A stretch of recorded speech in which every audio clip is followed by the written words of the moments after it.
Plunging deep into the watery abyss, a helpless princess in a green dress sinks silently, leaving the world behind as bubbles escape her lips. Suspended in the dark, silent water, the unconscious black-haired princess drifts further down, entirely lost to the deep sleep of the ocean. Suddenly, her eyes snap open with a vibrant, glowing teal light, her absolute shock instantly breaking through the underwater stillness. With a desperate gasp, she breaks through the surface, coughing up water and desperately clinging to her newly regained breath. Collapsing onto the cold, damp shore, the black-haired princess lies face down on the sand, struggling to catch her breath after the sudden escape. Sitting up slowly, she touches her chin in bewilderment, completely baffled by her sudden return to consciousness on the strange shore.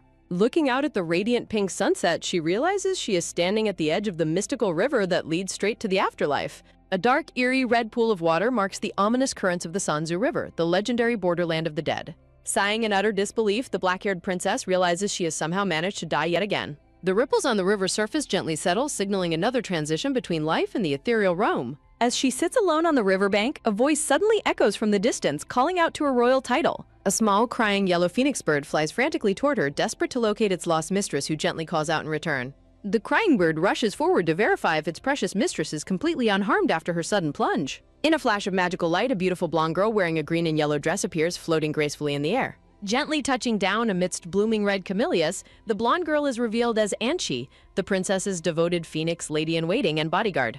Anchi tightly wraps the princess in a comforting, fiery embrace, desperate to restore warmth to her shivering body. When the princess casually wonders if she passed away in her sleep this time, Anchi reacts with comedic, dramatic horror, begging her to stop saying such terrifying things. The princess logically reasons that waking up on the banks of the Sanzu River leaves absolutely no room for any other explanation. Shaking her dramatically, Anchi adamantly insists that the princess was merely hovering at the very edge of death rather than truly dying. Anchi passionately reminds her that she is the immortal precious daughter of the legendary Jade Sovereign and the ruler of the underworld. The black-haired princess listens in calm silence, her brilliant teal eyes gleaming as she processes her bodyguard's endless devotion. A majestic golden scroll officially introduces her divine identity as Princess of the Heavenly Mandate, Sangrahiyo. Handing over a handkerchief, Sangrahiyo patiently coaxes her dramatic bodyguard to blow her nose and dry her tears. She questions why Anchi continues to weep so intensely, considering this bizarre event has already happened countless times before.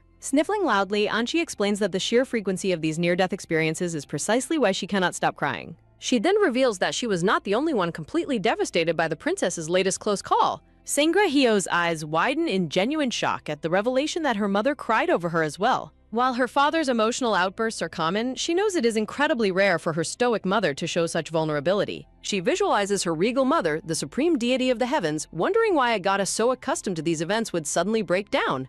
Anchi explains that no loving parent could ever truly get used to seeing their only child constantly balance on the precipice of death. She continues her emotional plea, emphasizing that Sangrahiyo's fragile divine nature makes her irreplaceable compared to other deities. Anchi dissolves into a fit of dramatic tears once again, prompting a soft, amused smile from the princess. Looking down thoughtfully, Sangrahiyo begins to reflect deeply on her unique, high-stakes lineage. Her thoughts drift to her parents, her mother, the Jade Sovereign of the Heavenly Realm, and her father, King Yama, the ruler of the underworld. Born after centuries of desperate efforts, she was welcomed into the world as their incredibly precious only daughter. Her earliest memories are filled with the overwhelming, boundless love showered upon her by the two supreme rulers. Her powerful parents cradled their newborn princess, celebrated by the entire divine court for her miraculous birth. Yet, despite her incredible privileges, there was one simple, basic gift she could never seem to possess. Her father smiled warmly at his newborn child, completely unaware of the tragic flaw hiding within her. The one thing completely out of her reach was basic, everyday good health.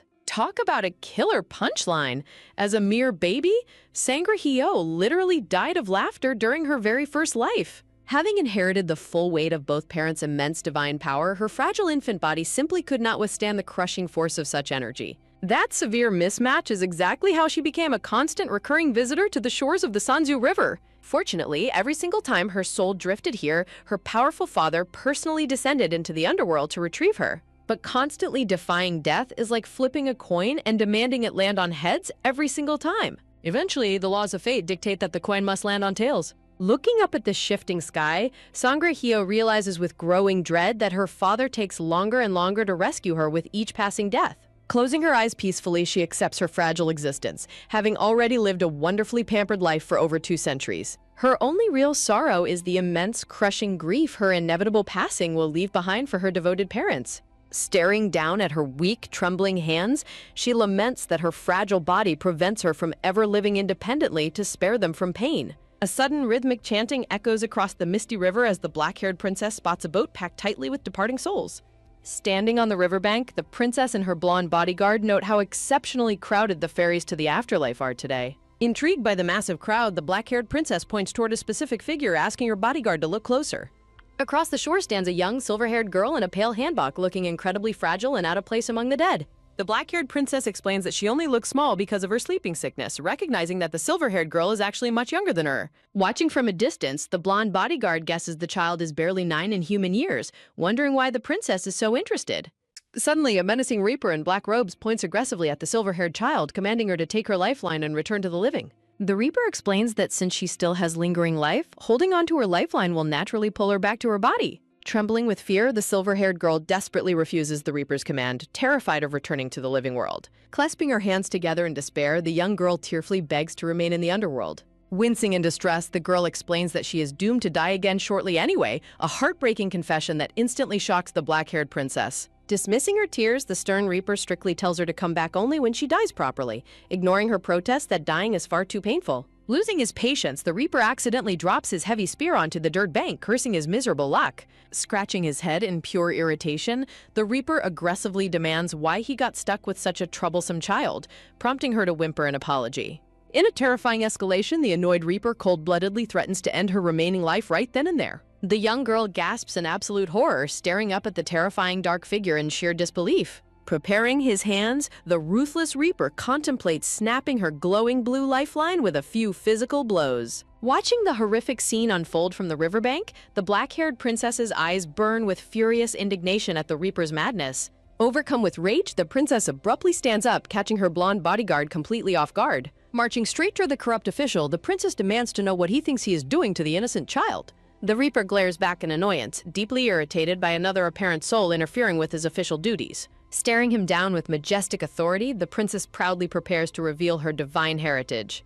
Bathed in a brilliant, glittering light, she dramatically announces her royal status to the stunned reaper. Standing tall with supreme confidence, the princess boldly declares her identity as the daughter of his absolute highest ruler. Unimpressed, the reaper scoffs at her grand claim, dismissing it as complete and utter nonsense. He harshly orders her to back off and find her own assigned guide, but the princess fiercely fires back, lecturing him on proper duty. She raises her voice, condemning his cruel actions and declaring a scoundrel like him entirely unfit to serve as a guide. Losing his temper, the reaper aggressively grabs the princess by her collar, completely unaware that he has just unleashed a colossal, world-ending fury. Suddenly, a powerful, dark-haired man grabs the reaper's wrist from the shadows, demanding how he dares touch his precious daughter. An oppressive blood-red aura explodes across the area as the supreme ruler of the underworld makes his terrifying descent. Glaring down with cold, murderous eyes, the supreme deity is officially introduced as King Yama, Yamarhuan. With an agonizing crack, King Yama crushes the reaper's wrist, roaring that all underworld officials were strictly ordered to memorize his daughter's face. Dropping to his knees in pure terror, the weeping reaper begs for mercy as a rookie, but Yama coldly notes he must have slept through basic training. Observing the chaotic intervention, the princess's chibi self is left thoroughly amused that her face is part of the underworld's official curriculum. Cracking his knuckles with terrifying intensity, King Yama growls that underworld discipline has clearly grown far too soft lately. Snapping his fingers, King Yama commands his elite right-hand man and head of the Reapers, Gangram, to handle the corrupt official. Looming over the trembling rookie, the formidable Gangram coldly demands his immediate cooperation, ignoring his frantic excuses. Smiling with terrifying friendliness, Gangram orders the offender to summon his entire branch, from his direct superior to the absolute top. Shifting instantly from a terrifying tyrant to a doting father, King Yama gently cradles his daughter's hands in his own. Kneeling before her, the king tenderly apologizes for making her wait, but the princess reassures him that he arrived incredibly fast. King Yama breaks down into dramatic streaming tears of relief, prompting the princess to sigh internally at her father's familiar emotional antics. Looking at her hands, the princess laments her fragile constitution, wishing she didn't have to be the source of her loved one's constant grief. Her internal monologue reflects on how painfully difficult it is to shield them from the constant anxiety of her near-death experiences. Gently wiping a tear from his face, she kindly reassures her weeping father that her bodyguard kept her perfectly safe. Reassured, King Yama warmly suggests heading back to the palace, but the princess quickly stops him to make a sudden request. Pointing back toward the riverbank, the princess eagerly requests to bring the young silver-haired child back to the palace with them. King Yama looks back in surprise, confirming that the young girl indeed still possesses a lifeline and questioning her sudden desire to adopt her. The supreme ruler strokes his chin, deeply contemplating his daughter's unusual request. Muttering to himself, King Yama's heart melts as he realizes his poor isolated princess simply wants a friend her own age. Raising a single finger, the doting king agrees to let the child join them, but warns there is one crucial condition she must follow. To cheat death, you must race against the absolute ultimate deadline. King Yama warns that the fragile silver-haired child must return along her lifeline before the first rooster crows, setting a high-stakes countdown for their playdate. The young silver-haired girl stares in wide-eyed shock, completely overwhelmed by the gravity of her supernatural reality. Stepping through the threshold, a breathtakingly majestic celestial palace of vibrant colors and divine beauty leaves her completely speechless. Giggling with pure excitement, the black-haired princess eagerly leads her hesitant young guest deeper into the dazzling hallways. The princess casually tells her guest to sit down, causing the timid silver-haired girl to nervously comply.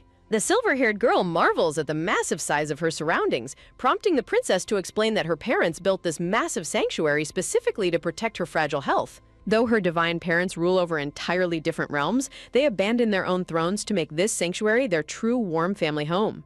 Peering closer, the silver-haired child nervously asks about a strange, ominous presence looming right behind the princess. The princess looks back with a calm, casual smile, completely unfazed by her companion's sudden concern. She explains that because her weak body collapses constantly, her bodyguard is always stationed right behind her to catch her fall. Talk about a full-time job! The silver-haired girl softens, realizing the immense physical struggle hidden behind the princess's royal privileges. Suddenly, a violent fit of coughing racks the princess's fragile body, throwing the entire room into immediate panic. Her loyal bodyguard rushes forward with a bowl of medicine as the princess laments how desperately she misses her painless soul-only form in the underworld. She quickly gulps down the bitter medicine, deeply frustrated by the endless limitations of her physical body. Suddenly, the doors fly open as the panicked Jade Sovereign, Taesung Suryo, bursts into the room in absolute terror for her daughter. The frantic mother cradles her daughter's face, demanding to know if she took her medicine, which the princess gently confirms. Gently caressing her cheek, the loving mother laments how exhausted her precious child must be after such a harrowing ordeal. Holding her daughter's hand tightly, the mother promises to stay by her side until she drifts off into a peaceful sleep. Watching her mother's gentle smile, the princess deeply appreciates how her mother must have rushed across realms just to be with her. Trying to be strong, the princess puts on a bright smile and reassures her mother that she can return to her busy divine duties. Looking up into her mother's eyes, she gently prompts her to leave, wanting to spare her from any more worry.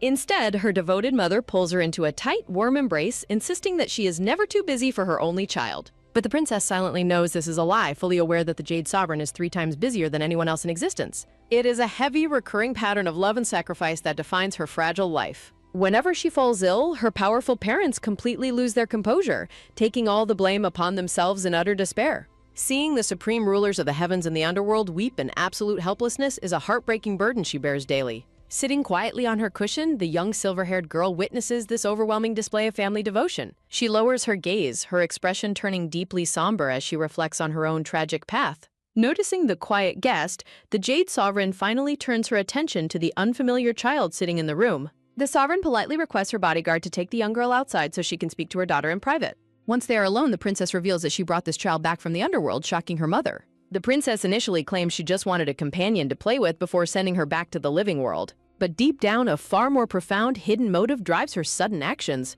She explains that unlike the countless souls who begged to be saved, this child was the first to ever plead to remain dead. Meanwhile, the silver-haired girl stands quietly in the corridor, her delicate form shrouded in a melancholy silence. The princess ponders what horrific tragedy could possibly drive a child so young to completely reject life itself. Outside, the palace servants whisper among themselves, utterly baffled by the princess's strange request to play with a mortal soul. They wonder what incredible past life blessings this mysterious child must have accumulated to receive such royal treatment. The maidservants sternly warn the girl of the princess's incredibly fragile health, cautioning her to never cause any shock or anger. Suddenly, the court ladies gasp in fright as the imposing Jade Sovereign silently emerges from the chamber right behind them. The terrified servants immediately drop to their knees in deep respect, trembling before the supreme ruler's presence. With a calm, graceful wave of her hand, the sovereign casually dismisses her anxious staff. A gentle, warm blessing echoes through the air, wishing the young girl a wonderful time playing with the princess. The supreme deity gently pats the silver-haired child's head, showing a surprising warmth that melts all her fears away. Turning to the loyal bodyguard, the sovereign instructs her to carefully monitor the playdate and ensure the princess does not overexert herself. The majestic sovereign then glides away down the corridor, leaving a peaceful silence in her wake. Noticing the girl still standing frozen in shock, the blonde bodyguard warmly prompts her to finally head inside. Inside, a beautiful spread of adorable rabbit-shaped rice cakes and sweet tea is served to welcome the special guest. The princess politely thanks her staff and requests absolute privacy so she can finally speak to her new friend alone. As the heavy sliding doors gently close, the stage is set for a fateful conversation that might just change both of their destinies forever. As the heavy doors shut, the princess notices her guest has grown extremely quiet, unaware that Ruhwa is internally praying to stay perfectly silent so her own presence doesn't trigger the princess's fatal, fragile condition. Looking down at the timid girl, the princess internally muses that her trembling guest looks exactly like the soft, white, rabbit-shaped rice cakes on the table. Gathering her courage to speak, the young guest nervously stutters out her name as Ruhwa. The doting princess warmly offers her guest a treat, explaining it is a moon-made jade rabbit rice cake that is bound to be tasty. Ruhwa hesitantly takes her very first bite of the celestial pastry. A wave of absolute sweetness instantly melts the young girl's fears away. She stares down at her plate in complete, wide-eyed astonishment. When the smiling princess asks if the treat is good, Ruhwa frantically nods in agreement. The enthusiastic princess happily uses her chopsticks to pile more rare delicacies onto Ruhwa's plate. Ruhwa nervously stutters that the princess should eat too, feeling bad that she is the only one feasting. The princess insists she is fine since she eats them constantly, but secretly notes her illness has completely dulled her sense of taste. Clutching her rice cake, Ruhwa softly murmurs her lingering concern for her host. Ruhwa's comical, rabbit-like reactions leave the princess thoroughly charmed by her cuteness. The sweet feast winds down, leaving a peaceful silence behind. Summoning her courage, Ruhwa nervously asks the princess about a burning question she has kept locked inside. When Ruhwa asks if her mother is indeed the Jade Sovereign, the princess calmly confirms the truth. Overwhelmed, Ruhwa stammers in disbelief as she tries to comprehend the legendary marriage of her parents. The princess admits she does not know all the details, but confirms their union through both realms into an ukwar. A beautiful illustration depicts the historic wedding of the two supreme deities nearly 1,000 years ago. Though initially happy, 2 centuries of childlessness eventually filled the divine couple with growing anxiety. The princess shows how difficult her conception and birth were, leaving Ruhwa completely awestruck. Touched by the tale, Ruhwa softly remarks that the princess was born as a truly precious miracle. The princess quietly agrees, but a shadow of deep sadness suddenly flickers across her eyes. She reflects on how her fragile soul kept slipping away, repeatedly dragging her to the Sanzu River. The constant near-death struggles lead her to wonder if her parents were actually unhappier after her birth. A heavy, melancholic silence hangs in the air as the princess wrestles with her deep guilt.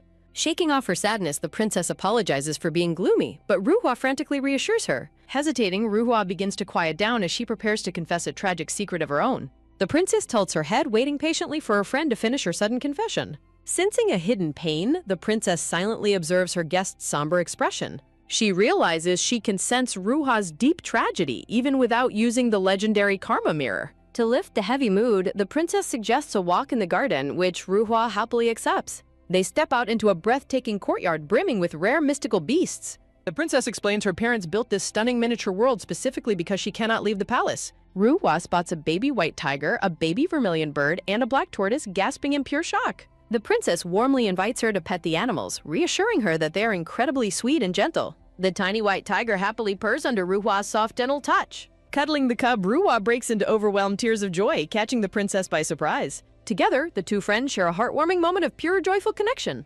Amidst the joy, a chilling question arises in the princess's mind about how Ruhwa actually died. Determined to uncover the mystery, the princess decides to activate her powerful heavenly underworld eye.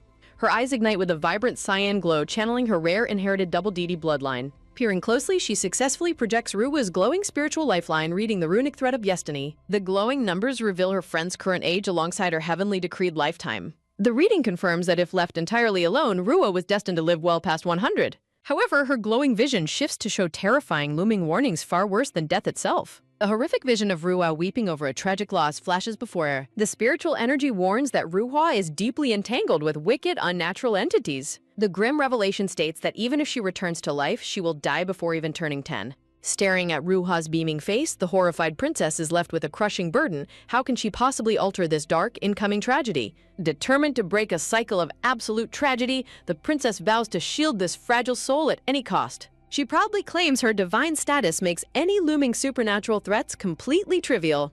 Stealing her resolve, her eyes ignite with a brilliant cyan luminescence as she peers into the path ahead. Just as Ruhwa happily plays with the white tiger cub, the princess freezes as a world-altering revelation strikes her. She contemplates an incredibly dangerous, forbidden scheme to take Ruhwa's place in the living world. Swapping places would give her the perfect excuse to defeat the wicked forces stalking the young girl's lineage. Before the princess can act, the timid guest softly asks if her host knows the tragic meaning behind her name.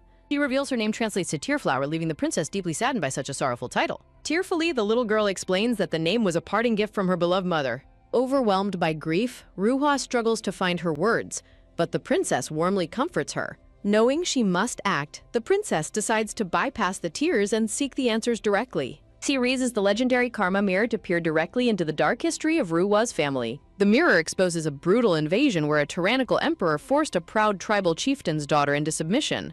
A violent warpath left the clan in ruins under the merciless banner of the empire. Born from that tragic and forced union, Ruhwa entered a world filled only with misery. Witnessing the horrific truth, the princess finally understands the heavy weight behind the girl's sorrowful name. Ruhwa confesses that while she deeply misses her mother, she knows she is destined to die again if she returns. The broken child weeps, admitting she cannot bear to put her mother through the agony of losing her twice. The raw confession strikes a chord with the princess, who is all too familiar with the cold touch of death. Realizing they share the same fragile fate, she resolves to help this innocent child no matter the cost. As output speed increases, as the sky begins to brighten, the princess warns that their time is rapidly slipping away. Terrified of going back, Ruhwa begs to stay, forcing the princess to ask if she truly rejects her mortal life. Ruhwa desperately begs not to be sent back, prompting the princess to make a critical decision. With a calm smile, the princess offers a shocking deal that will rewrite both of their lives. This desperate move is her only option as a terminally ill princess running out of time.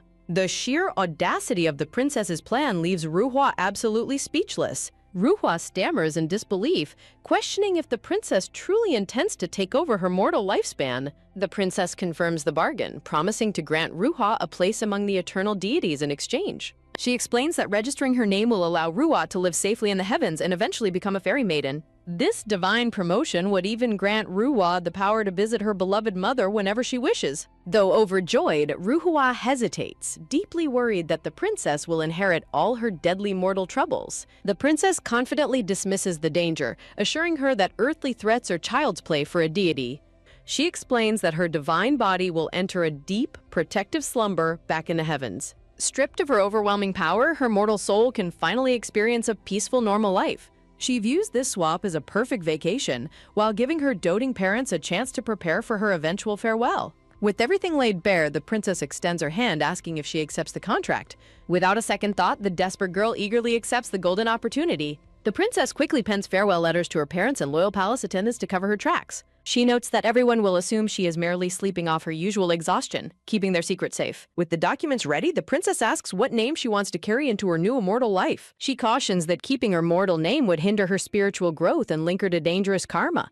The sacred parchment lies ready, waiting to record a brand new identity free from the chains of the past. Though confused by the divine rules, Ruhwa agrees that a fresh start deserves a fresh title. She recalls her mother's wish to rename her Flower of Smiles instead of the tragic name she carried. Delighted by the choice, the princess writes down the characters for her beautiful new name.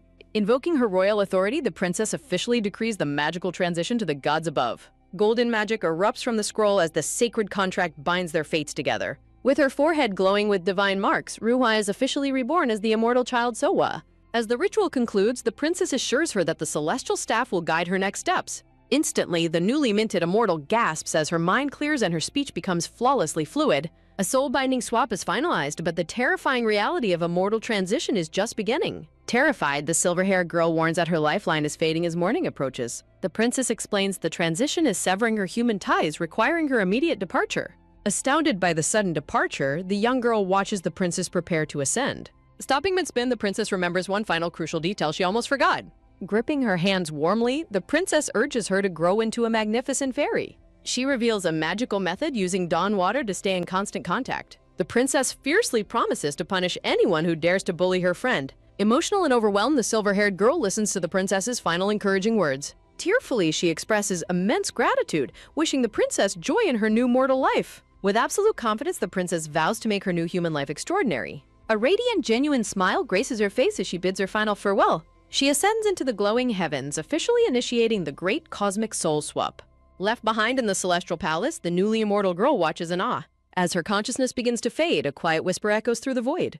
Her final heart-wrenching plea begs to send a message of apology to her mother. Morning light filters through a green wooden ceiling as birds sing outside. A silent promise is made in the quiet, empty space of the room. She solemnly vows to deliver the heartfelt message to the grieving mother. A rooster's loud crow announces the official arrival of a fateful new dawn. Suddenly, a sharp gasp cuts through the silence of the unfamiliar room. Sitting up abruptly, she clutches the bedding as her soul settles into place. Looking around the strange room, she realizes her daring soul swap actually worked. Now inhabiting the mortal body, she resolves to resolve her host's lingering troubles. Peering into a mirror, she is shocked to see her original cyan eyes. She reasons that since nobody has met her yet, her divine eyes might pass. Realizing she revived outside Pyong, she overhears lazy servants talking outside her room. Startled by the voices, she listens closely as the servants question their actions. The gossiping servants heartlessly reveal that the princess is destined to die tomorrow. A maid suddenly bursts through the door, demanding her immediate preparation. Surprised to find her awake, the maid prepares her in the foreign palace of An. Today marks the fateful arrival of a grand and highly anticipated royal wedding.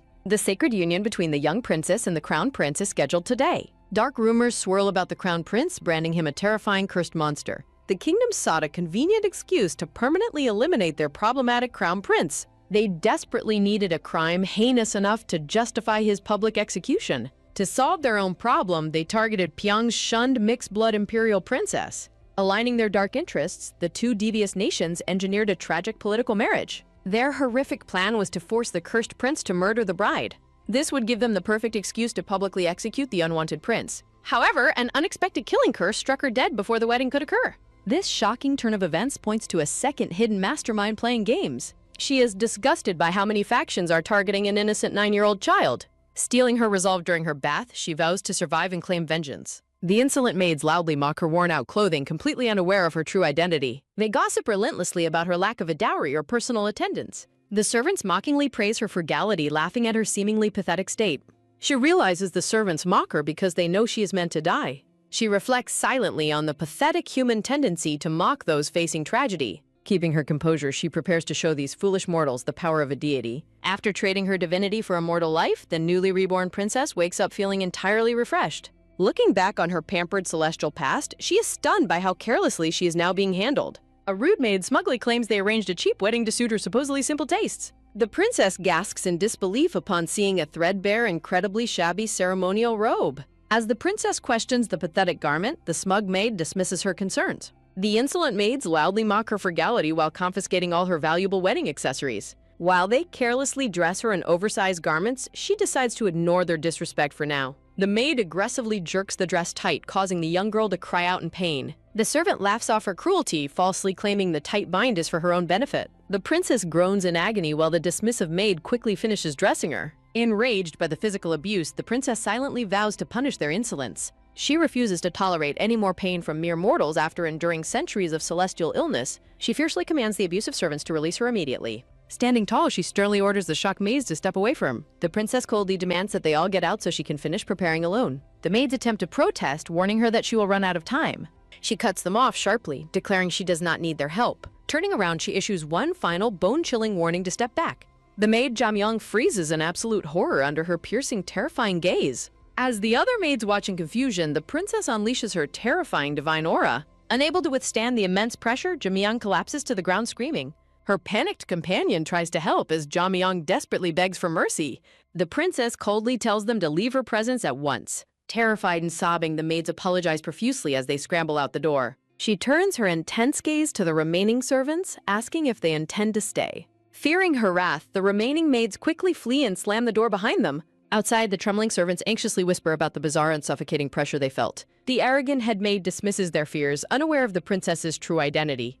They maliciously decide to mock her impending death and look forward to her public humiliation. Inside, the princess scoffs at the foolish mortals who are actively sealing their own doom. Suddenly, the gossiping maids trip over level ground and crash violently into each other. They groan in agony from broken teeth and injured backs, completely bewildered by their sudden clumsiness. Another maid clutches her stomach as a sudden, excruciating cramp strikes her down. The princess smiles serenely, knowing this sudden bad luck is instant divine retribution. Left in peace, she struggles to untie the tight, painful knot on her waist. She grumbles in frustration, wondering why the wicked maids tied the sash so tightly. Deciding to wait for help, she suddenly lets out a loud sneeze. She stares at her clean palms in absolute shock, realizing she did not cough up any blood. She marvels at how her chronic, agonizing headaches have also completely vanished. Wiggling her fingers, she is overcome with joy at finally feeling healthy. A radiant, pure happiness washes over her as she celebrates her new, painless existence. She vividly remembers her past life, where merely moving caused excruciating suffering.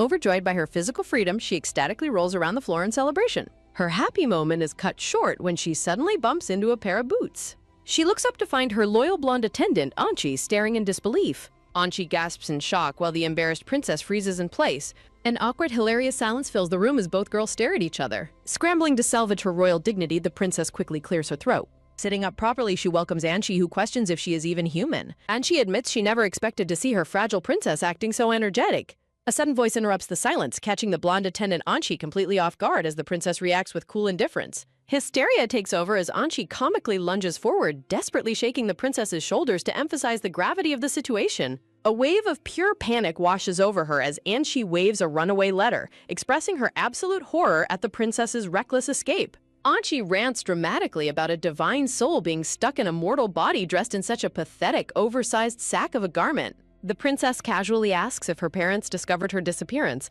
sending Anchi into another frantic fit of panic about their impending doom. Anchi visualizes her own execution on a chopping block, prompting the princess to eagerly confirm that no one else knows about her escape yet. Caught in her own transparent lie, the blonde attendant reluctantly admits the secret is safe, bringing a sigh of relief to the princess. The princess inquires about the letters and Sowa's guidance, and Anchi confirms that she safely entrusted the girl to the head fairy maiden. Softening her tone, the princess gently places a hand on her loyal attendant's shoulder, offering her heartfelt gratitude. A wave of deep warmth fills her heart as she admits how nervous she was to descend to the human world alone. The tender moment leaves Anchi deeply moved as she stares back at her beloved master in silent emotion. Tears of comic desperation burst forth as Anchi pleads with her to abandon this human mission and return home immediately. Unshaken, the princess smoothly redirects the conversation, asking if her attendant brought the mysterious item requested in her letter. Anchi pulls out the requested item, revealing a beautiful, multi-pronged green artifact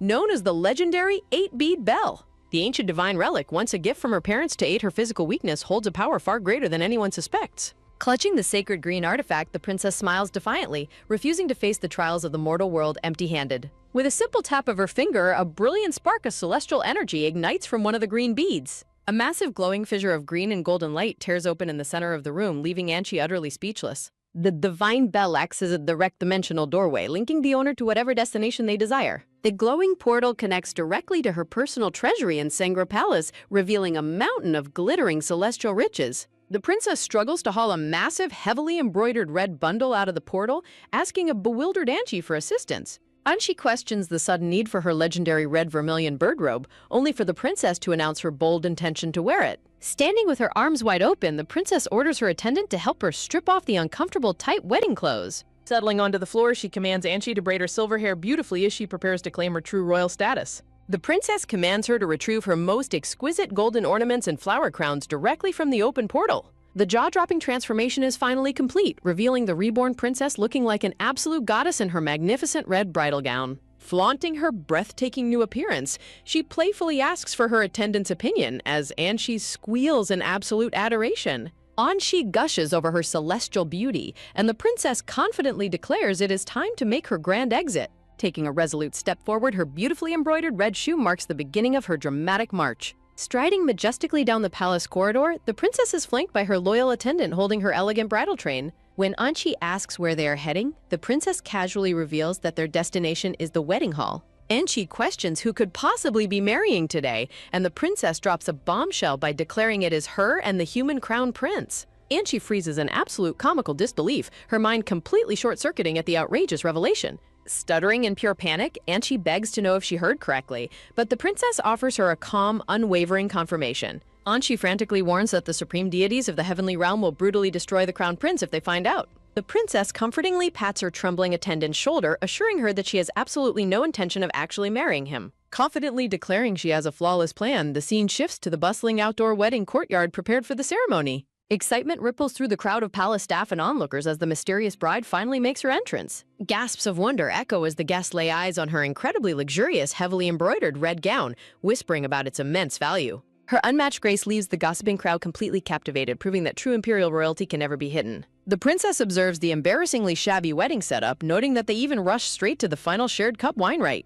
The onlookers continue to whisper in disgust, pointing out that even the king and queen refuse to attend this pathetic ceremony. Suddenly, the princess's sharp cyan eyes narrow as she spots a familiar, striking figure sitting quietly in the distant crowd. Her heart skips a beat as she instantly recognizes the sorrowful white-haired woman as Sol Donghua, Soa's biological mother. Staring at the tragic woman from across the courtyard, she recalls her sacred promise to deliver the deceased child's final message. Despite her vacant and broken expression, Sol Donghua's devastating beauty remains entirely breathtaking, captivating everyone who looks at her. The painful truth of her past is revealed, detailing her failed escape attempts with her daughter and her cruel, forced imprisonment. Steeling her resolve, the princess maintains her solemn composure, refusing to let her emotions betray her during the public ceremony. She reasons that with too many watchful eyes present, she must find a way to contact the mother privately after the wedding. Just as she plans her next move, a sudden panicked murmur sweeps through the crowd, signaling the arrival of the cursed crown prince. With the entire kingdom watching, a heavy silence falls over the courtyard as the cursed crown prince finally takes his first ominous steps toward the wedding altar. The princess is completely stunned to find that the crown prince is completely obscured behind an incredibly thick, heavy ceremonial wedding veil. An icy, suffocating dread instantly washes over the onlookers, who whisper in sheer terror as if they are standing before a living ghost. The silver-haired princess grows deeply suspicious, wondering why the crowd is reacting with such intense hostility toward an innocent 11-year-old child. Her loyal blonde attendant, Anchi, uses her telepathic mind speech to check on her mistress, relieved that their divine connection remains intact. Anchi begins to explain the chilling truth about the human prince under the shade of the grand ceremonial canopy. Sitting before the elaborately prepared feast, the girls prepare to face the silent, hidden heir sitting directly across from them. Catching a brief glimpse of his sharp, piercing eye behind the beaded veil, they feel an unmistakable, menacing aura radiating from him. Assisted by her attendant and a palace maid, the princess maintains her elegant composure as she sits down for the next part of the ceremony. Recognizing that even a divine phoenix like Anshi finds him dangerous, the princess realizes this boy is no ordinary mortal. Suddenly, the royal officiant unravels a scroll, loudly announcing the start of the sacred shared gourd drinking rite. A maid carefully pours the ceremonial nuptial wine, a drink that will supernaturally bind their souls under the ancient laws of destiny. This legendary bond of blue and red is a divine decree established by the powerful twin gods who govern all marriages. In a panic, Anchi telepathically begs the princess not to drink the wine, but her mistress remains mysteriously quiet. To everyone's absolute shock, the princess calmly raises the cup and brings it directly to her lips. She holds out the completely empty vessel, leaving her blonde attendant in a state of utter silent disbelief. A nervous maid quickly steps forward, indicating that the crown prince must now consume his half of the shared drink. The princess narrows her eyes as she notices the young prince's hands trembling violently as he holds his cup. She wonders if the boy is secretly aware of the dark political conspiracy underlying this forced union. Despite his visible hesitation, the crown prince raises the cup and drinks the ceremonial wine in front of the silent crowd. The palace maid announces that the crown prince has successfully completed the rite, much to the crowd's silent relief. With both parties having seemingly drunk the nuptial wine, the atmosphere begins to shift as the final transition approaches. The officiant officially declares the wedding concluded, finalizing the union between the celestial princess and the cursed mortal heir. Darkness quickly blankets the grand imperial palace as the high-stakes day transitions into a tense, quiet night. The princess is escorted back to the bridal chamber, left completely alone to ponder her next move in the quiet room. Clutching her stomach in hunger, she is suddenly interrupted when a glowing magical bird flies through the window. The divine bird startlingly cries out to her, prompting a comical fright from the hungry princess. Anchi bursts back into her human form in a cloud of smoke, frantically demanding to know why her mistress recklessly drank the nuptial wine. The loyal attendant rants that this divine union has doomed the crown prince to a life of eternal loneliness and bad karma. Exasperated by her mistress's silence, Anchi desperately pleads for an explanation to calm her racing heart. Smiling slyly, the princess reaches for a nearby cup of water to demonstrate her secret trick. She calmly reveals to her panicked attendant that she never actually consumed a single drop of the nuptial wine. Anchi is left completely dumbfounded, staring at her mistress in utter bewilderment. The attendant struggles to comprehend how the cup became empty if the princess did not actually drink it. Anchi gesticulates wildly, demanding to know where the spilled liquid could have possibly gone. The princess simply chuckles at her servant's slow realization, holding the cup with a smug, knowing grin. She explains that her majestic vermilion bird robe is woven from powerful celestial feathers with unique divine properties. Because of its magical nature, any liquid that touches the sacred red fabric instantly vaporizes into thin air. She illustrates how she cleverly used her wide, heavy sleeve to conceal the cup, pouring the wine onto her robe under everyone's noses. Overjoyed and relieved, Anchi tackles her mistress in a tight, dramatic hug, celebrating her brilliant cunning. Shifting the topic, the princess asks her attendant where she had vanished to immediately after the ceremony concluded. Anchi explains that she sensed something highly unusual during the wedding and left to investigate. She drops a massive bombshell, revealing that a Megu, a mythical fox demon, was disguised among the court musicians. Then she details the ancient lore of these powerful golden-furred fox spirits that roam the mortal world. If these 1,000-year-old fox spirits fail to cultivate properly and choose to live as monsters, they transform into deadly, malicious Megu. These creatures are notorious for their cunning, bloodthirsty natures and their terrifying magical abilities. Anchi expresses her shock that such a formidable, legendary monster is actively hiding within the imperial palace walls. While the princess wonders if the beast is waiting to devour a human, Anchi notes that the demon seems remarkably well adapted to human society. The silver-haired princess suddenly pauses, realizing the dangerous implications if this ancient monster has been lurking in the palace for years. A wicked, plotting grin spreads across her face as she realizes this terrifying demon might just be the perfect pawn for her master plan. Seizing the perfect opportunity, the princess commands Anchi to launch a secret mission to capture the hidden fox demon right this second. Though surprised, Anchi proudly declares she can handle the task, prompting the princess to offer her powerful 8-bead bell. But Anchi freezes in comical shock, frantically begging to stay and protect her mistress tonight instead of hunting. The princess counters that if she survives the night unharmed, the clever fox demon will immediately grow suspicious. She insists the capture must happen tonight, but Anchi desperately pleads with her to keep the protective bow. Despite Anchi's warnings about the unsettling young crown prince, the princess confidently tells her attendant to proceed. Smiling brightly, the princess reveals a mysterious straw talisman, reassuring Anchi that she is far from defenseless. She explains the artifact is the legendary warding talisman of Choyong, the god who banishes misfortune.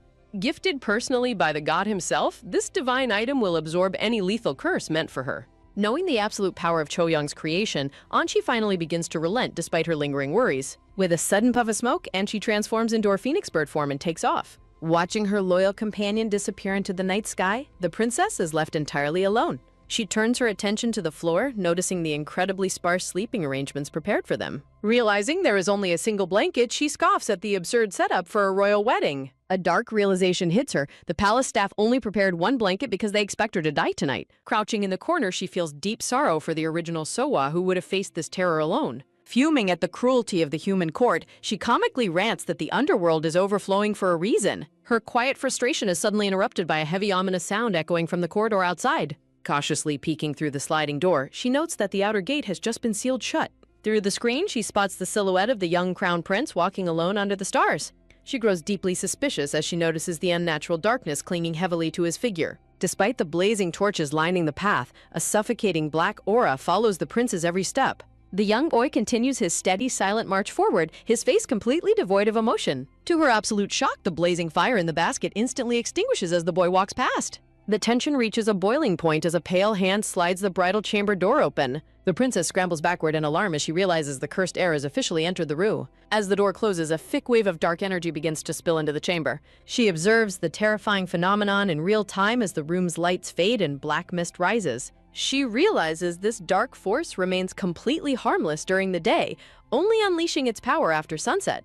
Recognizing the ominous energy, she realizes she is witnessing a rare, highly dangerous supernatural phenomenon. She tenses as the massive, dark silhouette of the prince looms menacingly against the sliding door. A soft, trembling voice breaks the heavy silence as the prince politely inquires if she's inside. When she hesitates to reply, the young boy calls out to her once more, laced with anxiety. Startled by his voice, the princess clumsily stumbles over her words before confirming her presence. She immediately regrets her casual tone, remembering they should be speaking formally as newlyweds. The prince asks if she understands the dark truth behind their marriage, and she calmly confirms she does. Stepping closer, the young heir reveals his face and sincerely assures her he does not wish to harm her. With his hands trembling violently, the young prince desperately begs his new bride not to fear him. He warns that his presence will extinguish the lights, and any fear she feels will make the darkness grow. He explains that the sinister shadow swirling around them literally feeds on fear, growing stronger with her terror. He passionately pleads with her to remain calm, warning that her fear will inevitably trigger a lethal surge.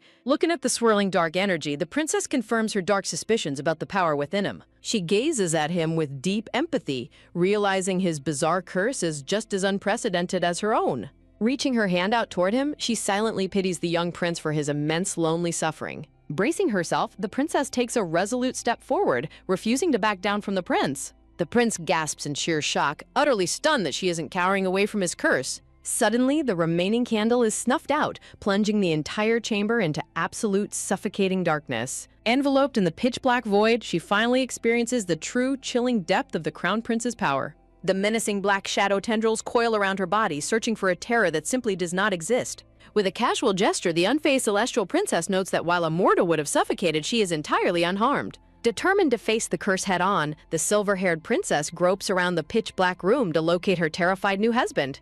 Blindly reaching through the thick shadow, her hand suddenly makes contact with the prince's heavy ceremonial sleeve. With a sudden grasp, she firmly holds the startled black-haired prince by his face, catching him completely off guard. The prince frantically warns her to stay away from his deadly curse, but the princess remains completely unfazed. Standing her ground, she boldly declares that she has absolutely no fear of him or his mysterious power. She reminds him that since his darkness feeds on terror, he must also find a way to conquer his own fear. Knowing the suffocating dark mist will only recede once he calms down, she realizes she must soothe his racing heart. Suddenly, a brilliant, unexpected idea flashes across her mind as she prepares her secret weapon of comfort. She quickly instructs the flustered prince to sit down as she prepares a heartwarming surprise to break his curse. Wrapping her arms tightly around him, the silver-haired princess warmly embraces the young prince, whispering gentle reassurances to banish his terror. She softly pats his back like a comforting guardian, chanting sweet words to make his scary fears disappear. She playfully instructs the stunned boy to shut his eyes tight and repeat her words before opening them. Enveloped in a gentle darkness, the princess begins a soft countdown to build up the anticipation. Springing back with a wide, radiant smile, she playfully yells peekaboo to startle the prince out of his dark thoughts. The comical gesture completely breaks the prince's solemn facade, coaxing a soft laugh from his lips as the dark fog instantly disperses and the room's lights reignite. A brave, beautiful laugh finally erupts from the young heir, illuminating his face with genuine happiness. The newlywed couple sits face to face as the tense atmosphere melts away into a warm, comfortable silence. The silver-haired princess is completely struck by his dazzling smile, staring in absolute awe at her handsome husband. Gazing at his soft, radiant expression, she silently marvels at his incredibly neat and handsome features. Flustered by her intense gaze, the blushing prince nervously asks if there is something strange about his face. Quickly snapping out of her daze, the princess stands up and awkwardly apologizes for staring so intently. She warmly invites him to come closer and sit down inside the room instead of lingering on the edge. Still deeply hesitant, the shy crown prince sits huddled alone on the floor, wrapping his arms around himself. When the princess asks why he is keeping his distance in the far corner, he softly confesses his fear of frightening her. Smiling brightly, she reassures him that she is not scared at all and pats the space next to her. As the prince reluctantly moves closer, she notes with relief that his dangerous darkness has completely settled for the night. Turning to her husband, the princess casually asks him to help her untie her heavy ceremonial wedding robes, causing him to blush furiously in shock. The flustered prince stammers about maintaining a proper distance, but she comically counters that they are already married and the gown is far too heavy to remove alone. Relenting with a deep blush, the young prince gently reaches out to assist his new bride in untying her complex sash. While helping her, the prince quietly inquires if she already knew about his terrifying curse beforehand. Removing her heavy ornate bridal headpiece, the princess casually reveals that she only discovered his dark power moments ago. The prince grows solemn, softly asking if she knows what his terrifying shadow truly represents. A sudden realization strikes the princess, making her wonder if the prince is completely oblivious to his own true nature. She silently identifies his rare, terrifying curse, realizing the crown prince is actually the first human Eodoxini in history. She recalls ancient lore detailing how this primordial darkness overflows from the night sky to manifest on Earth. Unlike typical monsters, this dark entity does not eat or drink, nor is it a ghost bound by mortal grudges. Instead, the formless shadow takes on the nature of whatever it possesses, whether it be a tree, a rabbit, or a massive whale. Despite their vastly different physical forms, all Eodoxini share 4 distinct and terrifying characteristics, starting with their ability to extinguish all nearby light. Second, they spread a suffocating aura of absolute dread, feeding on the terror of nearby creatures to grow exponentially larger and stronger. Third, while they appear entirely normal during the day, their terrifying supernatural traits only unleash themselves after the sun sets. She remembers reading these terrifying descriptions in an ancient illustrated text during her childhood. Her mother had explained that because an Eodoxini absorbs raw starlight, it has no need to hunt or devour living prey. Yet, even if the entity remains completely still, those who encounter its dark aura are driven mad or killed by their own overwhelming terror. Her mother had warned her that as a celestial goddess, she would be immune to the fear, but still urged her to exercise extreme caution. Recalling her mother's words that this creature is far more dangerous than any monster, the princess gazes thoughtfully at her young husband. She shudders at the thought of how catastrophic a human Eoduxini could be if a mere animal counterpart is already this lethal. She is left to wonder what tragic event could have possibly transformed the mortal air into such a primordial force. She ponders how a human soul, normally far too strong to be possessed, could fall victim to such a curse. Snapping back to the present, she gently plays dumb and tells the anxious prince that she remains uncertain about the source of his darkness. Looking at him with a warm, comforting smile, she reassures him that his protective concern for her safety proved he has a gentle heart, leaving him utterly speechless as they face an uncertain future. As the oppressive shadows recede, the prince stands completely stunned by her unwavering trust. His rare, genuine smile radiates warmth, completely transforming his once gloomy expression. The prince's pure gratitude sends a sudden wave of guilt straight through the startled princess. She silently agonizes over her harmless lie, wishing she could confess her celestial immunity. Determined to help him, she asks if his dangerous shadow is entirely beyond his control. She boldly proposes they train together to master his curse, catching him completely off guard. She vows to support him, realizing his fear only worsens the primordial Eoduxini curse. This vicious cycle of terror ultimately threatens to consume his very soul and body. She recognizes this life-draining plight, matching her own past mortal suffering. Yet, she knows there is still a way for him to break free. Having already conquered his terror tonight, the first step is already complete. She holds unwavering faith that he will fully conquer his inner demons. Recalling her mother's divine teachings, the princess finds the strength to guide him. Deeply moved, the young prince softly addresses her with newfound warmth and respect. The two share a heartwarming moment, their hands locked in a sweet, silent promise. Suddenly, an awkward silence descends upon the room, catching them both by surprise. The romantic tension instantly shatters as she realizes she is absolutely starving after the long wedding. Seeing her sudden distress, the worried prince asks why she hasn't eaten her wedding feast. The prince searches the room to locate the hidden meal she completely missed. A lavish feast is revealed, hidden away behind a screen to her absolute shock. She comically realizes she had assumed they starved her because of her impending due. Although simple compared to heavenly banquets, the sparkling spread looks incredibly tempting. The prince offers to reheat it, but her extreme hunger makes her dive right in. She takes her very first bite of mortal food in this new body. Her eyes widen in sheer astonishment as the flavors explode on her tongue. She is instantly blown away by how incredibly delicious the simple rice tastes. She marvels at how mortal food could possibly possess such rich flavor. The prince kindly offers her a piece of meat, sparking her curiosity. In her past divine life, the mere smell of meat had caused her intense nausea. Taking a leap of faith, she eats the offered side dish. Crying tears of pure culinary joy, she melts the prince's heart with her cuteness. Looking up at the peaceful night, she feels incredibly grateful for her new life. The delightful feast continues with a plate of fresh, sweet treats. The attentive prince continues to serve his hungry bride with endless care. With a full stomach, the exhausted princess finally begins to nod off. Recognizing her deep fatigue, the prince gently lifts her into his arms. He quietly carries her across the peaceful, softly lit bridal chamber. Placing her down with utmost care, he tucks her in for the night. He gazes softly at his sleeping wife, his heart filled with deep contemplation. He recalls the shocking moment he first learned of this arranged marriage alliance. The news of the king's approval had felt like a sudden death sentence. Believing his father had approved his demise, he had spiraled into despair. Desperate to protect an innocent soul, he had begged to send her back. But his pleas were futile as the princess had already arrived at court. Forced by duty, the prince had no choice but to proceed with the wedding. He realized avoiding the chamber would only invite deadly assassins to hunt her. Faced with no escape, he had resolved to make a tragic choice. To save her life, he prepared a dagger to end his own suffering. He confesses to himself that he was fully prepared to die tonight. Looking around the brightly lit room, he marvels at the impossible miracle she brought. For 2 agonizing years, the prince lived trapped in absolute darkness, never expecting a miracle to finally arrive. The silver-haired princess warmly proposes they train together to master his dangerous shadow powers. Shimmering golden fragments swirl around them as a silent bond forms. She encourages her husband, confident that he possesses the strength to overcome his curse. Beaming with pure hope, the silver-haired princess smiles warmly. The dark-haired prince looks up with deeply moved, softened eyes. The prince quietly whispers his heartfelt gratitude to his beautiful new bride. With utmost care, the prince tenderly tucks his exhausted wife into bed. Under the warm sheets, the princess sleeps soundly after their ordeal. She sighs softly in her sleep, completely lost in deep exhaustion. Suddenly, the silver-haired princess jolts awake with a dramatic gasp. She is utterly mortified to realize she fell asleep mid-meal. She is surprised to find her cute yellow bird friend has finally returned.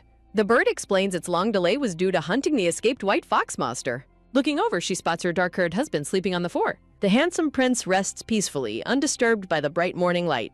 His royal blue robes are elegantly decorated with intricate golden dragons. The princess decides she should at least cover the sleeping prince with her blanket. She quietly slips out of the chamber, sliding the door closed. Stepping outside, she happily spots Anchi, who has successfully captured the target. The captured white fox monster looks up in surprise, recognizing her as the princess. The white fox notes her jade eyes and scent of heavenly peaches. Recognizing her divine peach scent, the excited fox asks if she knows its identity. When the fox doubts her mortal appearance, a furious Anchi leaps to defend her. The monster makes an incredibly rude comment, sending Anchi into a violent rage. Anchi comically pummels the insolent white fox until it begs for forgiveness. Observing the funny scene, the princess notes this Megu is surprisingly clumsy. Anchi sternly interrogates the monster to find out why it snuck into the palace. The white fox hesitates nervously before revealing its true motivation. The fox shamelessly confesses its goal was to seduce the palace's handsome men. It lists several attractive court officials, including a handsome minister and a young doctor. The bewildered princess asks if it intended to lure and devour these men. The fox clarifies its suggestive intentions, leaving both girls completely mortified.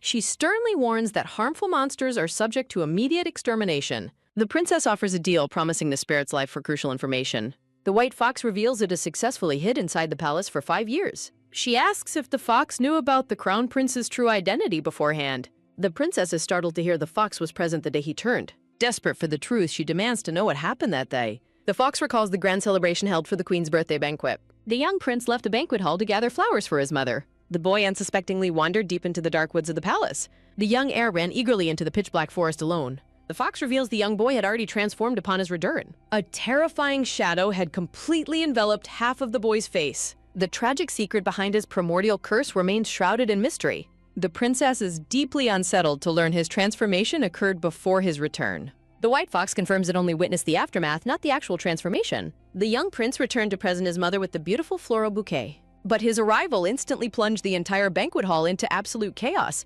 leaving his dark origin shrouded in mystery. A single night of unholy horror completely shattered the royal family, driving the king mad and plunging the queen into a deep coma. This catastrophic incident was named Hyukju, instantly becoming a forbidden taboo whispered only in the darkest corners of the royal palace. Following the horrific tragedy of Hyukju, the entire power dynamic of the kingdom began to rapidly unravel. In a cruel twist of fate, the beloved crown prince was suddenly stripped of his bright future and branded as a cursed object of hatred. The silver-haired princess reflects on the prince's tragic life, noting how political factions desperately try to replace him with his rival, Prince Wainian. Clenching her fist with fierce determination, she resolves to use her position as the new crown princess to fix his complicated, unfortunate life. With an adorable, tiny pump of her fist, the silver-haired princess vows to make full use of her newly obtained healthy body. Turning her attention back to the captive white fox, she asks if the creature remembers any other victims from the night of Hyukju. The white fox dismisses her question, explaining that it fled immediately when the lights went out before proudly demanding to be called Seokren.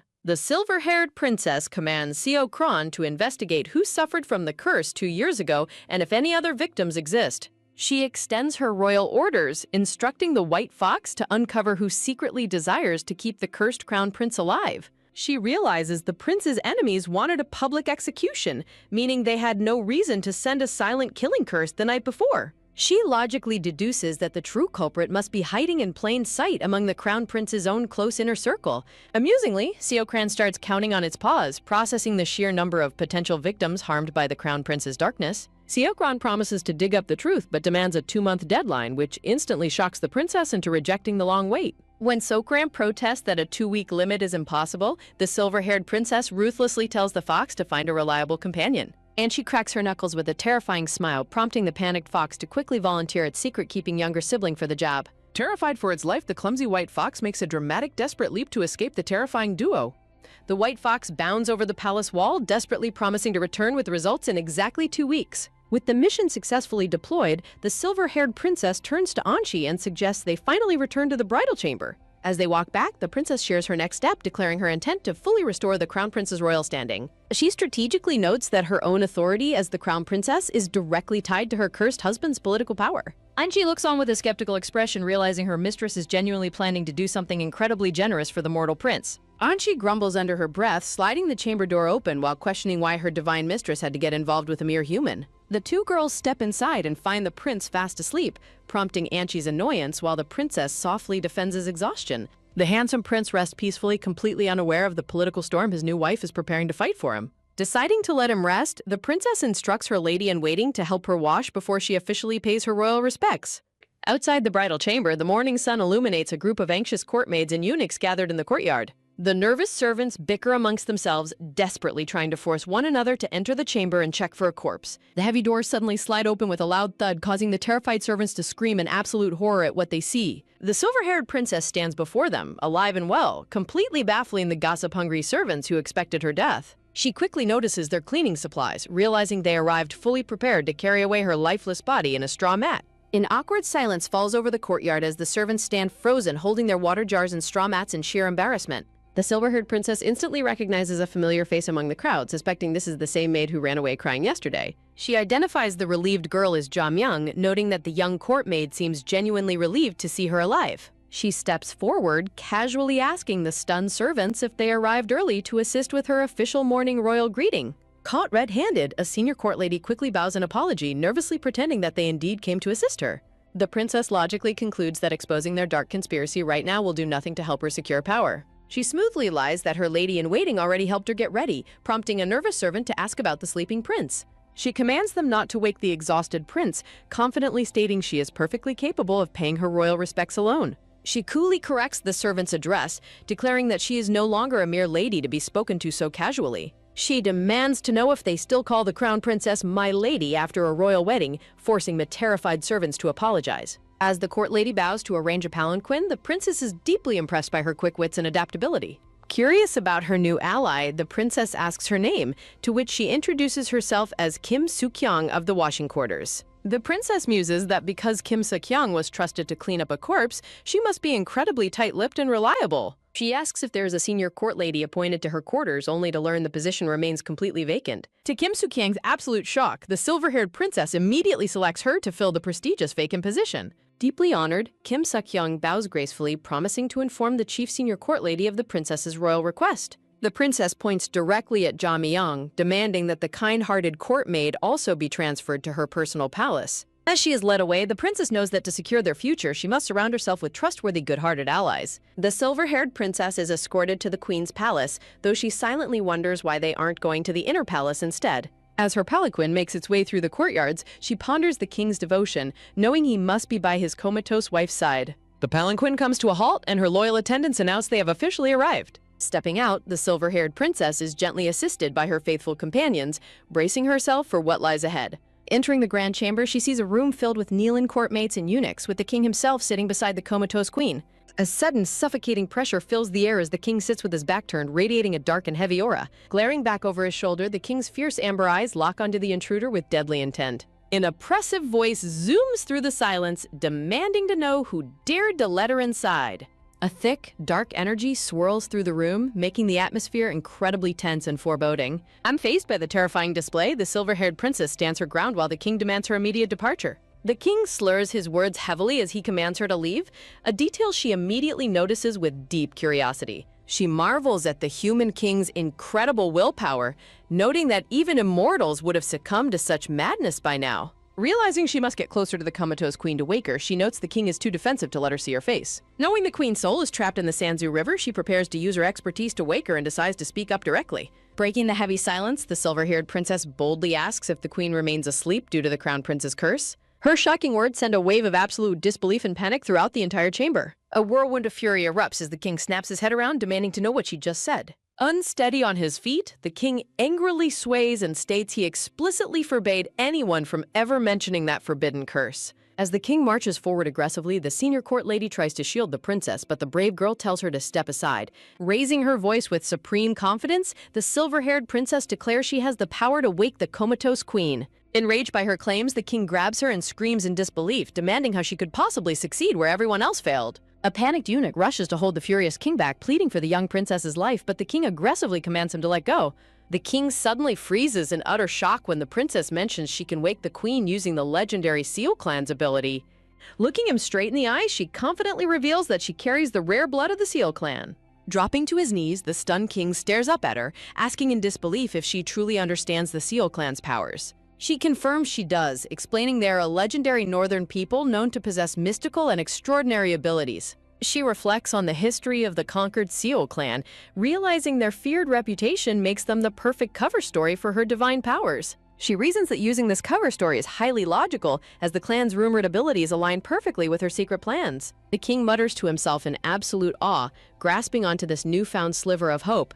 Desperate for answers, he asks if her power can truly save the queen, prompting her to mention her mother, sealed in Wa. She explains that while she is still too young to fully control it, her mother has successfully woken someone from a long slumber before. The king is struck with the sudden wave of hope and overwhelming relief. He frantically demands to know her mother's location, completely unaware that she is already staying at the palace guest house. Offering a deal, she promises to bring her mother if he grants royal permission, secretly plotting to secure her family's safety. Instantly convinced, the desperate king yells for his chief royal secretary to draft an official royal edict immediately. As the secretary quickly pens the decree, the princess wonders if the king's madness has rendered him unable to write himself. She suspects the corrupt ministers took advantage of the king's state, merely using him to stamp his royal seal on their devious plots. She ponders who actually holds the real power in the kingdom and whether they benefit from keeping the royal family unstable. Receiving the newly signed royal scroll, she contemplates how this hidden mastermind's power would shift if Prince Wainion took the throne. Clutching the vital document, she resolves to investigate this political faction as the primary culprits behind Sowa's assassination.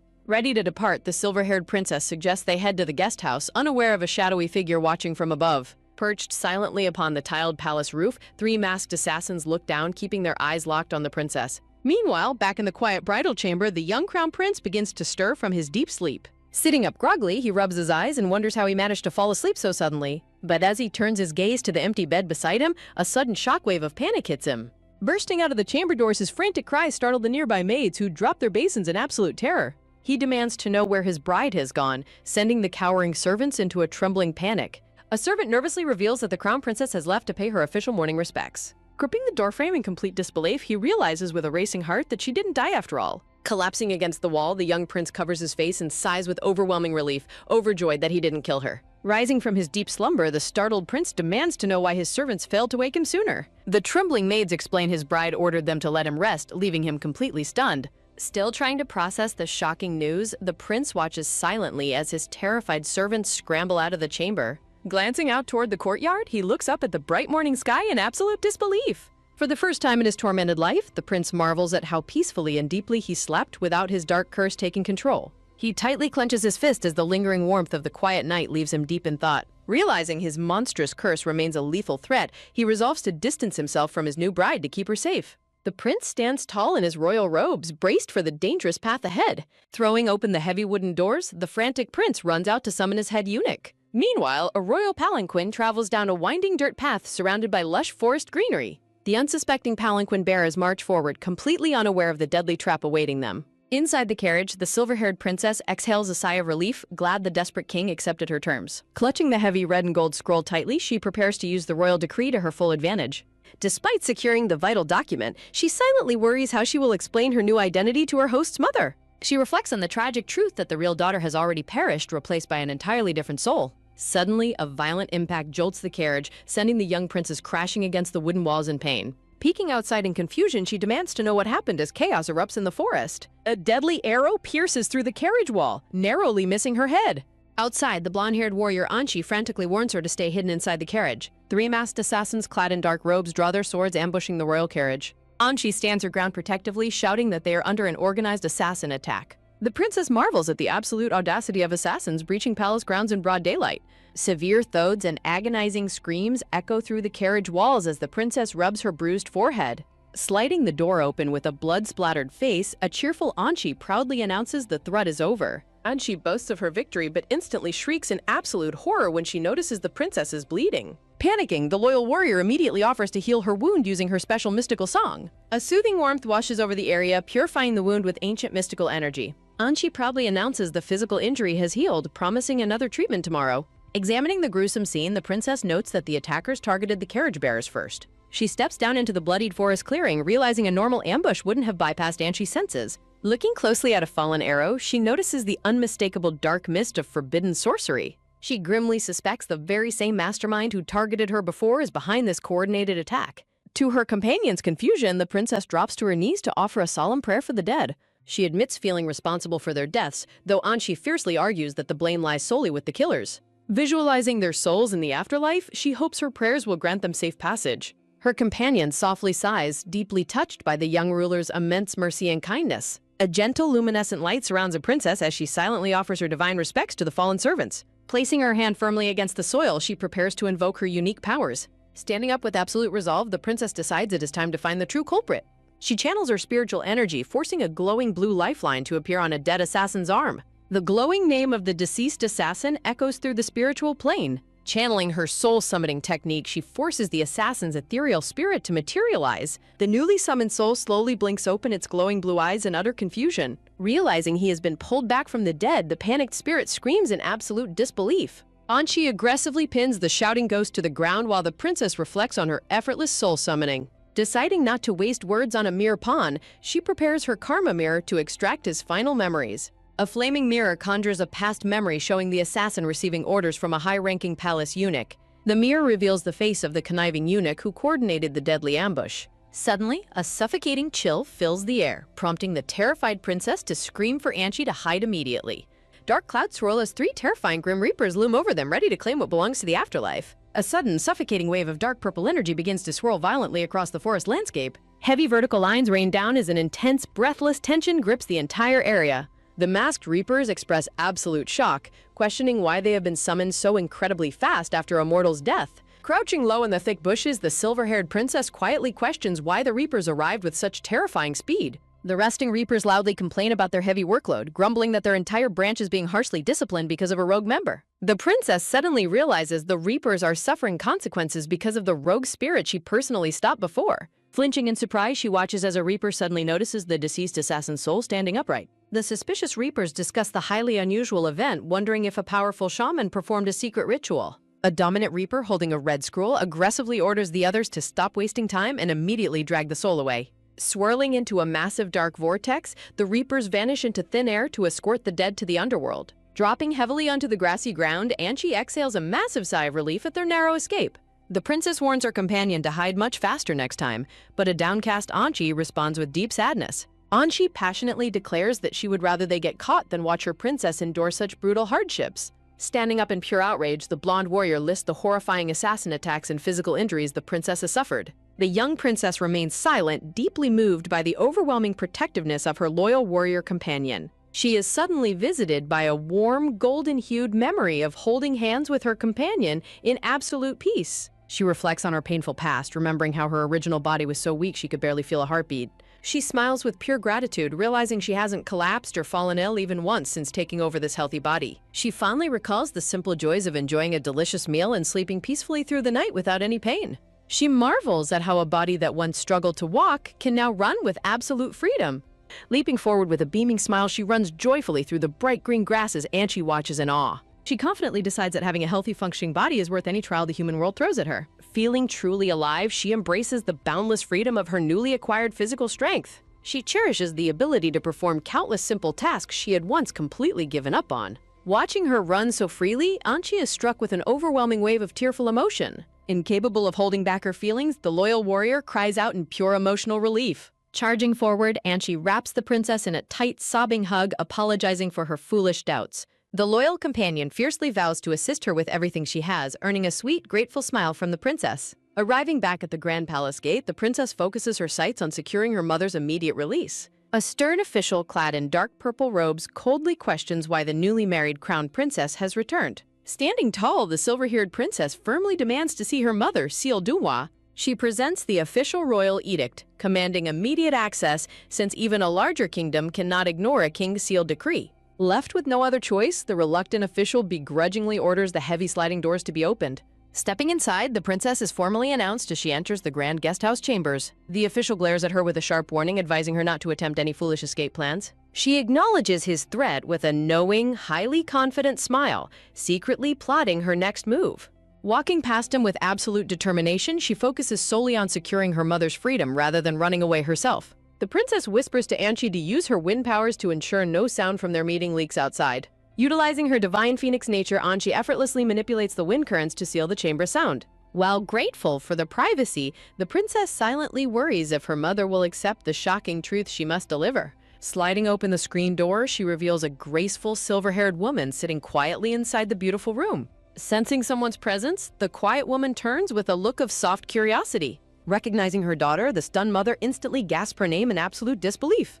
She fiercely embraces the young princess, sobbing tears of pure joy that her beloved child is alive. The mother passionately thanks the gods of heaven and earth for keeping her precious daughter safe. The mother frantically checks her for injuries while the princess is struck by how much her eyes resemble her real mother's. The motherly gaze instantly triggers deep memories of being comforted through times of severe illness. A vivid mental image of her real mother's caring face flashes in her mind, amplifying her emotional turmoil. Overwhelmed by the painful comparison, she finds herself momentarily choked up and unable to speak. Clenching her fists tightly, she resolves that she must tell her the truth, refusing to live a lie. A terrifying secret is about to shatter a mother's fragile reality as the silver-haired princess prepares to speak. She reveals her true identity as Sangrahio, the divine princess of the heavenly mandate. Relying on the unique heritage of the Seo clan, she claims her words cannot be doubted. She explains the ancient power of Ganwonjang, the goddess of fate who sees through all deceptions. She traces this supernatural lie-detecting ability back to the clan's divine bloodline, leaving her mother frozen.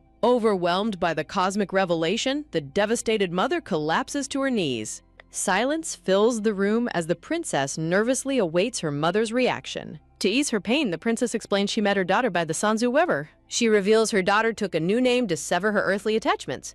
She reassures her that Sohwa is thriving in the heavens, but can they ever meet again? Holding her hands tightly, the princess promises to arrange a future reunion, sparking sudden tears. Staring down, the silver-haired mother weeps quiet tears of immense relief and sorrow.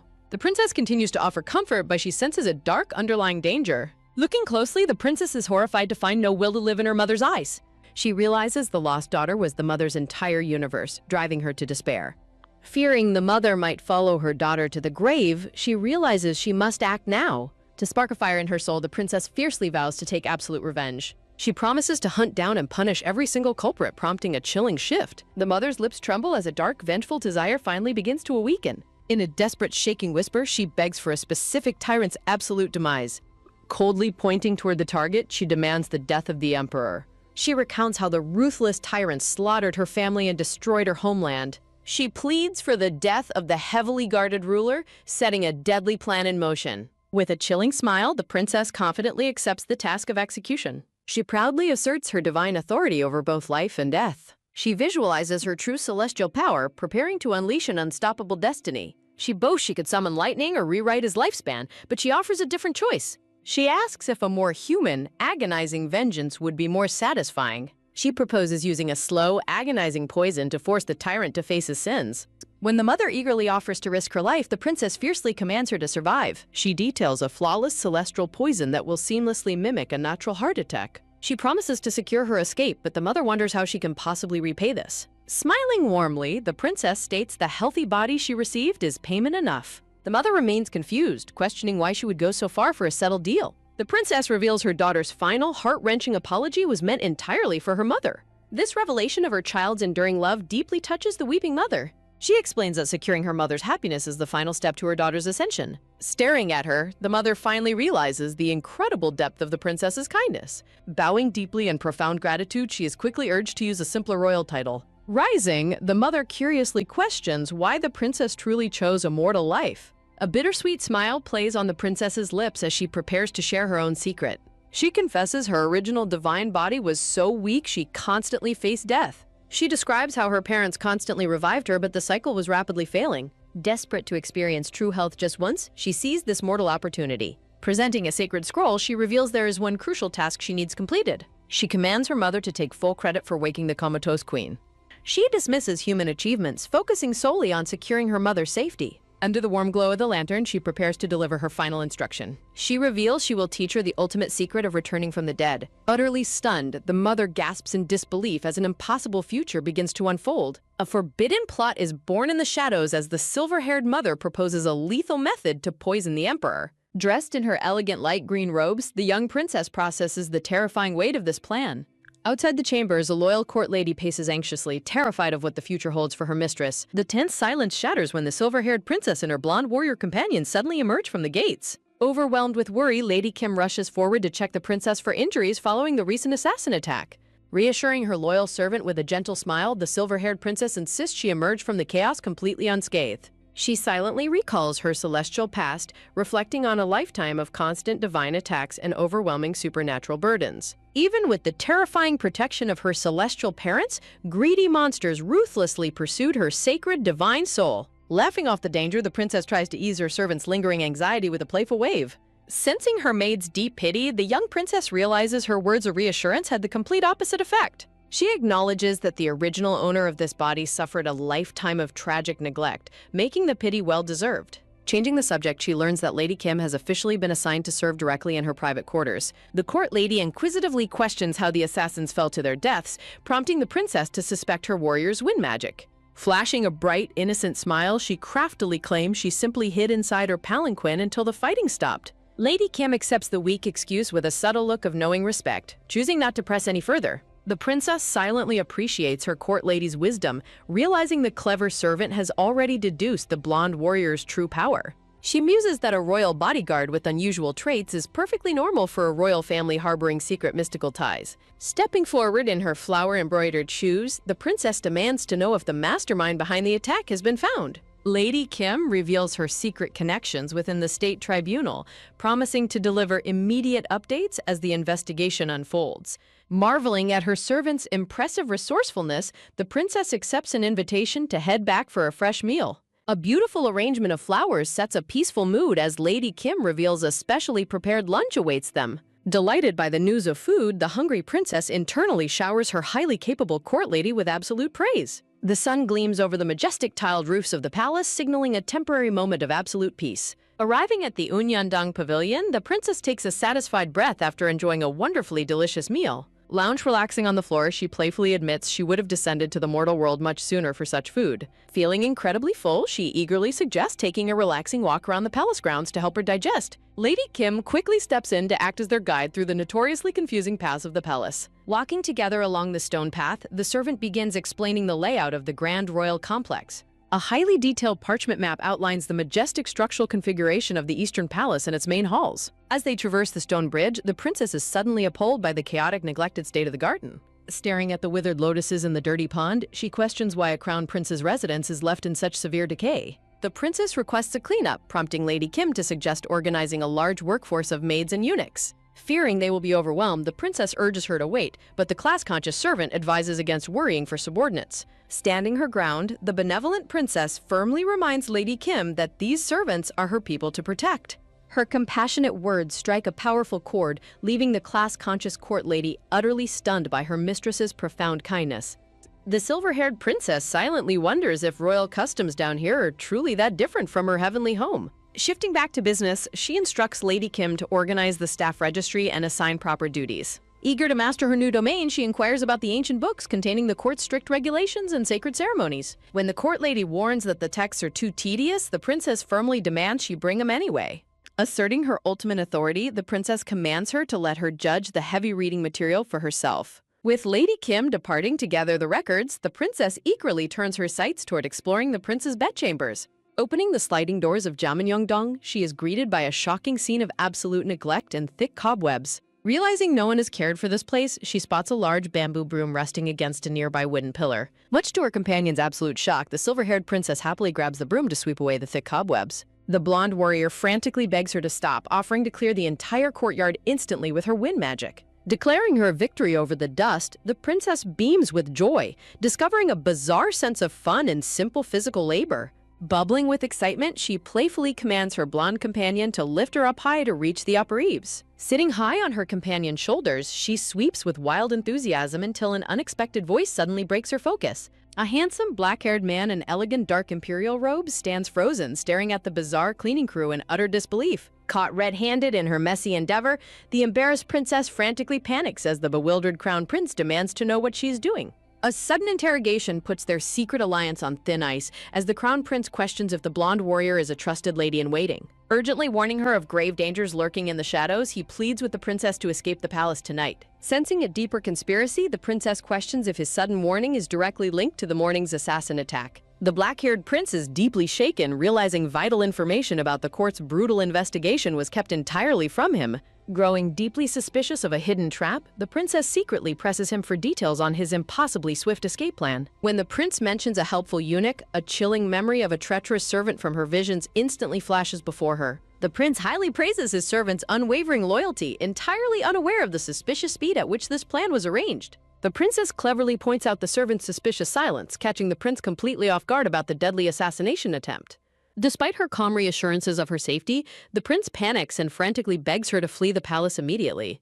Grabbing his arm to ground him, the princess firmly demands to meet this mysterious servant face to face. As the prince rings the summoning bell, the princess silently hopes her dark suspicions about the servant are wrong. The sliding door slowly creaks open as the summoned servant finally arrives, unaware of the trap waiting for him. Her worst fears are instantly realized as the exact eunuch from her vision steps into the room. Sensing a confrontation, the princess swiftly commands Anchi to seal the room with a barrier of wind magic. Completely oblivious to the danger, the eunuch politely asks how he can assist her as the wind barrier locks them in. Unleashing a terrifying, oppressive aura, the princess coldly tells the trembling traitor that his words no longer matter. With chilling authority, she declares her intent to peer directly into his soul to uncover the truth. Brilliant celestial magic swirls around her as she prepares to forcibly extract his deepest, darkest secrets.